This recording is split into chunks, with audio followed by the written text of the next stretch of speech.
நான் உங்கள் ஃபெலிக்ஸ். இவைய பாப்பா. பக்கத்தில் உட்காந்து இருக்கிறது எங்கள் தாத்தா. இப்போ பார்த்தீங்கன்னா இவங்க எங்கள் அப்பா. சொல்லப்போனால் எங்கள் குடும்பம் பெரிய குடும்பம். வாங்க எங்கள் அக்காவை பார்க்கலாம்.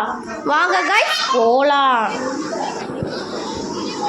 இது ஒரு செல்லு நோண்டி. எப்போ பார்த்தாலும் செல்லை பார்த்தினே இருப்பா. அவ பேரு ஜாஸ்மின். வாங்க காய்ஸ் எங்க அம்மாவை பார்க்கலாம். வாங்க போலாம். இது எங்க அம்மா. ஹாய் சொல்லுமா. ஹாய். வாங்க காய்ஸ் நம்ம போலாம். ஹாய் காட்டுங்க. வாங்க காய்ஸ் போலாம். அவ்வளோதான் காய்ஸ். இதுதான் எங்கள் family. Bye guys. See you all.